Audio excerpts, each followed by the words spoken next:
देखिए, वक्फ मुस्लिम कल्याण दिवस के नाम से ये दिन जाना जाएगा, क्योंकि आज तक कभी भी वक्फ से दबे कुचले पिछड़े मुसलमानों का कोई वेलफेयर, कोई कल्याण नहीं हुआ।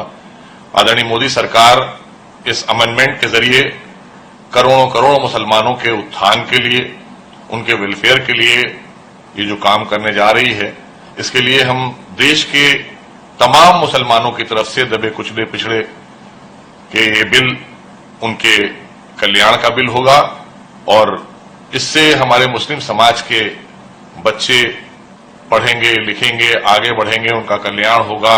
मुस्लिम बहनों की जो बच्चियां हैं उनकी शादियां होंगी, उनका वेलफेयर होगा।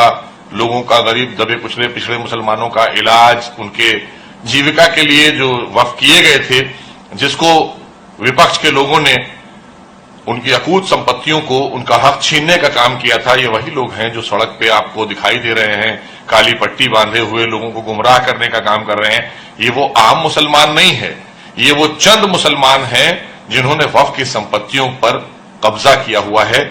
जब से आजाद हुआ है मुल्क तब से, और जब से ये बोर्ड बने, बोर्ड की जो अपार शक्तियां कांग्रेस ने देने का काम किया था, उसके तहत सारे के सारे वक्फ, जितने भी 1,30,000 वक्फ तो खाली उत्तर प्रदेश में है। तो आप उठाकर देखिए कि सबसे ज्यादा वक्फ की संपत्तियां किसके पास हैं? या तो मुस्लिम धर्मगुरुओं के पास में है, या मुस्लिम समाज के नेताओं के पास में है। तो उनको संरक्षण कौन दे रहा है? कांग्रेस दे रही है, समाजवादी पार्टी दे रही है, या अन्य दल, जैसे आप असदुद्दीन ओवैसी साहब की बात कर लें, उनके यहां भी सारी संपत्तियां वक्फ की कब्जा जो की है उनके लोगों ने की है। तो संरक्षण यही लोग दे रहे हैं ना, तो अन्याय तो इन्होंने किया है। और अमेंडमेंट आदरणीय मोदी सरकार जो लेकर आ रही है, उससे न्याय भी मिलेगा और दबे कुचले पिछड़े मुसलमानों का वेलफेयर भी होगा। तो हम इस बिल का स्वागत करते हैं।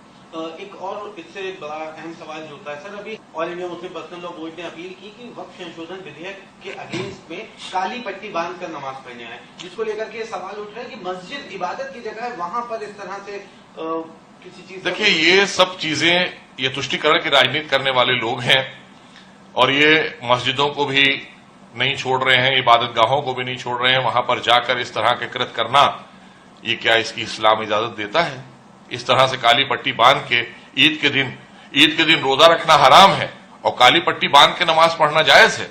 तो ये सब गुमराह करने का काम किया जा रहा है हमारे दबे कुचले पिछड़े मुसलमानों को, और उन्हें बेचारों को इससे क्या लेना देना, जिनका वेलफेयर आज तक हुआ ही नहीं 75 सालों में वक्फ की प्रॉपर्टियों से, और जिनके साथ अन्याय हुआ, जिनकी प्रॉपर्टियां वक्फ में दर्ज हो गई, उनको न्याय मिला नहीं। वक्फ बोर्ड एक कानून बनकर बैठ गया, इतनी शक्तियां दे दी कांग्रेस ने अमेंडमेंट में अपने।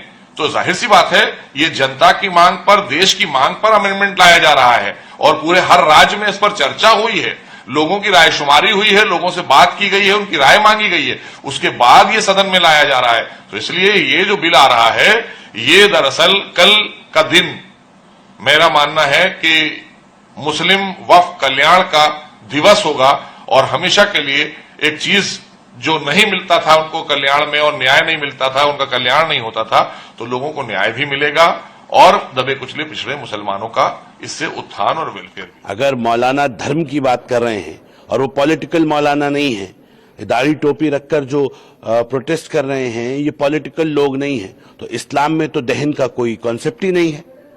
तो ये दहन कैसे कर रहे हैं? क्या इस्लाम ने दहन करना सिखाया? क्या अरब में दहन होता है? क्या मुसलमान दहन करता है?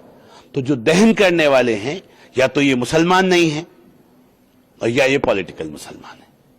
मैंने यही कहा था कि ये पॉलिटिकल मुसलमान है, ये गुमराह कर रहे हैं लोगों को, ये बेवकूफ बना रहे हैं। ये विरोध के लिए भी कई बार खाली विरोध के लिए विरोध करना, ये एक पॉलिटिकल लाइन रहती है। हाँ, कोई जायज विरोध है तो आपके विरोध का आपको पूरा अधिकार है, आप वो कर सकते हैं, लेकिन जनता को गुमराह मत कीजिए, गरीब मुसलमान को गुमराह मत कीजिए। गरीब मुसलमान अब समझ रहा है कि ये लड़ाई उसकी है, और उसकी लड़ाई पूंजीपति मुसलमान से है, उस वक्फ माफिया से है जो वक्फ का इंक्रोचर है, वो उन वक्फ के बेनिफिशियरी से है जो इस वक्फ को अपने तक सीमित रखना चाहते हैं और उस वक्फ को आगे कहीं गरीब के पास देने जाना नहीं चाहते। वो लोग जो छुआछूत करते हैं गरीब मुसलमान से, आज वो कह रहे हैं कि मुसलमानों इकट्ठे हो जाओ। मुसलमानों इकट्ठे हो जाओ तो बहुत अच्छी बात है, लेकिन क्या खाली चुनाव के वक्त इकट्ठे हो जाओ, वोट देने के वक्त इकट्ठे हो जाओ? ऐसे एजिटेशन करने के लिए इकट्ठे हो जाओ, विरोध करने के लिए इकट्ठे हो जाओ, लेकिन जब उसका दफन करने का वक्त आता है, कब्रिस्तान में जब मुसलमान को दफन करने की बात की जाती है तो पसमानदा मुसलमानों के साथ छुआछूत होती है। फिर वहां पता चलता है कि अशराफ का कब्रिस्तान है, ये सैयदों का कब्रिस्तान है, ये पठानों का कब्रिस्तान है, ये नवाबों का कब्रिस्तान है। यहां छोटी जातियों के लोगों को दफन होने की भी इजाजत नहीं है। ये है फैक्ट्स। और गरीब मुसलमान जो छोटी जातियों का मुसलमान है, जो पसमानदा मुसलमान है, आज वो इस दर्द को महसूस कर रहा है। उस दर्द को समझने का काम मेरे यशस्वी प्रधानमंत्री, गृह मंत्री और अल्पसंख्यक मंत्री ने किया। इसलिए गरीबों के हक की लड़ाई को वो बहुत ईमानदारी से उन्होंने लड़ा और ये साफ हो गया है कि अब गरीबों के हक की लड़ाई, पसमानदाओं के हक की लड़ाई भारतीय जनता पार्टी पूरी ताकत से लड़ेगी। किसी पसमानदा को वो वक्त हटा दी गई है। करबला देर दौला है, वो वक्त हटा दी गई है।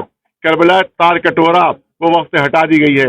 इस तरह बहुत सी इमारतें जो पुरातत्व विभाग में है, जो एएसआई में है, जो इसमें है आसार कदीमा जो कह रहा था, वो सब हटा दी गई है। ये कितना बड़ा जुल्म, कितनी बड़ी ज्यादती जो हमारे साथ की जा रही है। क्या वो शियों के अंडर में नहीं रहेंगी, वो हुकूमत के कब्जे में चली जाएंगी। हुकूमत वहां का देखरेख करेगी, वहां उसको संचालित करेगी।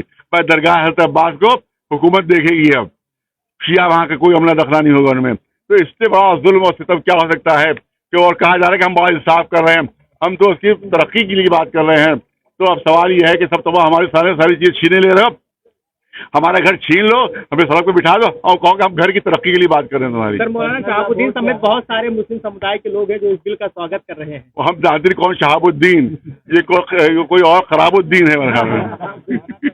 मेरे ख्याल में कोई खराबुद्दीन है, हम उसको जानते नहीं। ये पिट्ठू ऐसे बहुत मिल जाएंगे आपको, ऐसे मौलवी पिट्ठू, ऐसे पिट्ठू बहुत मिलेंगे बीजेपी के। आज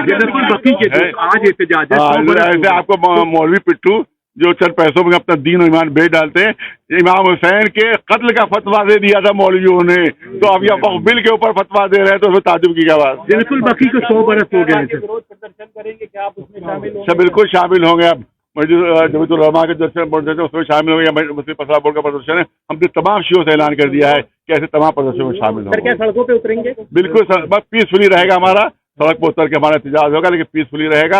और अगर गिरफ्तारियां देना होगी तो सब गिरफ्तारियां देंगे। क्या देखते हैं कि जो 100 साल हो गए जनतुल बकी के निजाम पर और 100 बरस तक। हमारे चैनल के साथ जुड़ने के लिए सब्सक्राइब करें और बेल नोटिफिकेशन दबाना ना भूलें।